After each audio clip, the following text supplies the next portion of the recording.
Perang Tabuk, kisah perjalanan kesulitan dan kejujuran. Tahun ke-9 Hijriah, kota Madinah sedang diselimuti panas musim kemarau yang menyengat. Di tengah keheningan itu, sebuah kabar menyebar dari arah utara. Kabar yang membuat para sahabat terdiam dan Rasulullah segera bertindak. Kekaisaran Romawi Timur, salah satu kekuatan militer terbesar dunia saat itu, tengah menyusun pasukan di perbatasan Syam. Tujuannya tak lain adalah untuk menghadapi dan menghentikan penyebaran Islam yang semakin meluas. Kekhawatiran pun menyelimuti Madinah. Romawi bukan musuh biasa. Mereka memiliki pasukan profesional, persenjataan lengkap, dan pengalaman panjang dalam perang. Namun Rasulullah tidak gentar. Beliau segera memerintahkan seluruh kaum muslimin untuk bersiap. Perjalanan ke Tabuk, perbatasan utara Jazirah Arab, harus dilakukan demi menjaga stabilitas dan mencegah serangan lebih besar. Ini bukan hanya ekspedisi, tapi ujian besar bagi iman, kesabaran, dan keikhlasan. Seruan jihad di tengah kesulitan. Perjalanan menuju Tabuk bukanlah perjalanan biasa. Jaraknya lebih dari 700 km dari Madinah. Dan saat itu, musim kemarau yang paling menyiksa. Tanah tandus, udara panas, dan kekurangan logistik menjadi tantangan yang berat. Di samping itu, saat itu pula musim panen kurma, waktu yang paling ditunggu para petani di Madinah. Namun ketika Rasulullah mengumumkan keberangkatan, para sahabat menyambutnya dengan semangat. Rasulullah menyampaikan secara terbuka tujuan ekspedisi ini. Berbeda dengan kebiasaan sebelumnya yang dirahasiakan, karena beliau tahu ini akan jadi ujian iman dan pengorbanan. Kontribusi dan pengorbanan kaum muslimin mulai bersiap. Orang-orang berlomba memberikan kontribusi. Mereka menyumbangkan apa saja: uang, unta, makanan, bahkan pelana dan air minum. Salah satu tokoh yang paling menonjol adalah Utsman bin Affan. Utsman radhiyallahu anhu menyumbang 300 unta lengkap dengan perlengkapannya, 1.000 dinar emas, 90 ekor kuda. Rasulullah bersabda tentangnya, tidak akan membahayakan Utsman apa yang ia lakukan setelah ini.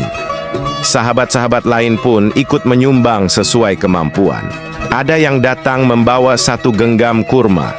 Rasulullah menerima semuanya dengan senyum penuh syukur. Tapi di sisi lain, ada yang menangis karena tidak memiliki apa-apa untuk disumbangkan atau digunakan sebagai kendaraan. Sebaliknya, orang-orang munafik mulai membuat alasan. Mereka berkata, jangan berangkat dalam cuaca panas seperti ini. Padahal Allah berfirman dalam Al-Quran, katakanlah, api neraka jahanam itu lebih sangat panasnya jika mereka mengetahui. QS At-Taubah 81.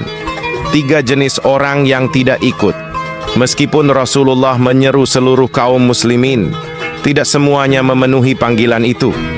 Mereka terbagi menjadi 3 kelompok. 1. Orang-orang munafik seperti Abdullah bin Ubay dan pengikutnya. Mereka pura-pura sibuk, sakit, atau membuat alasan yang tidak masuk akal. Orang kedua yang benar-benar tidak mampu, seperti kaum miskin yang tidak punya kendaraan dan tidak mendapatkan bantuan. Mereka menangis karena tidak bisa ikut. 3 orang mukmin sejati yang tergelincir dalam kelalaian: Ka'ab bin Malik, Murarah bin Rabi', dan Hilal bin Umayyah. Ka'ab bin Malik, seorang penyair dan sahabat dekat Rasulullah, semula berniat ikut.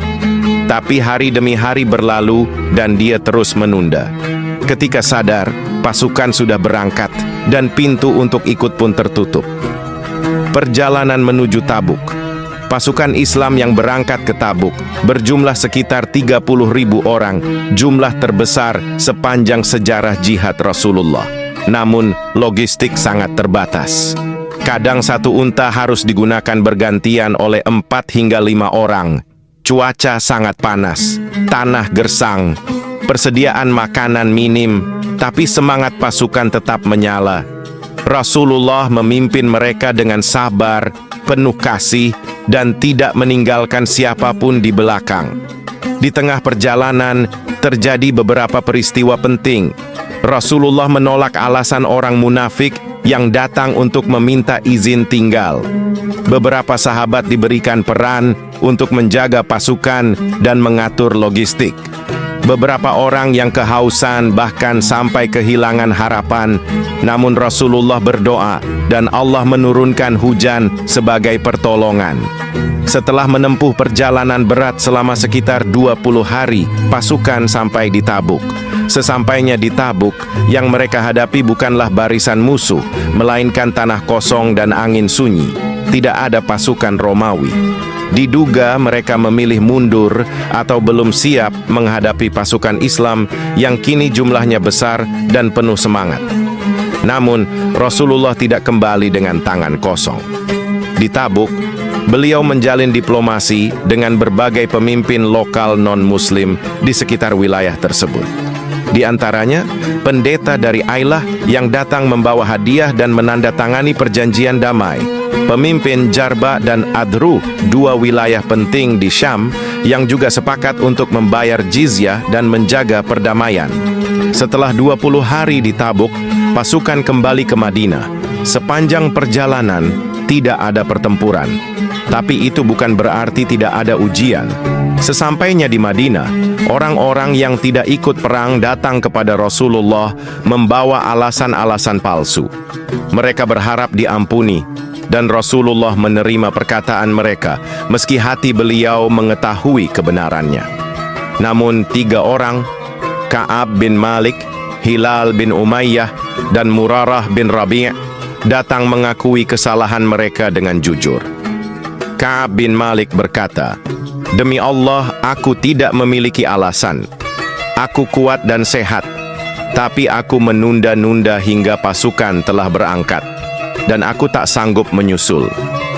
Rasulullah tidak langsung memberikan keputusan.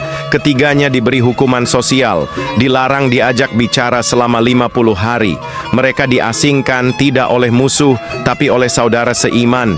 Mereka hidup dalam penyesalan dan air mata. Hari-hari berlalu, Ka'ab tidak menyerah. Ia tetap sholat di masjid, tetap memenuhi panggilan adzan, meski tidak ada yang menyapa. Hingga pada malam ke-50, saat Ka'ab sedang sholat, terdengar teriakan dari atas bukit. "Wahai Ka'ab, bergembiralah, Allah telah menerima taubatmu." Air matanya pun jatuh. Ia berlari menemui Rasulullah. Rasul menyambutnya dengan wajah berseri dan berkata, "Bergembiralah, hari ini adalah hari terbaik bagimu sejak engkau dilahirkan." Allah menurunkan ayat dalam Al-Quran. Dan terhadap 3 orang yang ditangguhkan, penerimaan taubat mereka, hingga apabila bumi telah terasa sempit bagi mereka, padahal bumi itu luas, dan jiwa mereka pun terasa sempit, serta mereka yakin bahwa tidak ada tempat lari dari siksa Allah melainkan hanya kepadanya. Kemudian Allah menerima taubat mereka agar mereka tetap dalam taubat. QS At-Taubah 118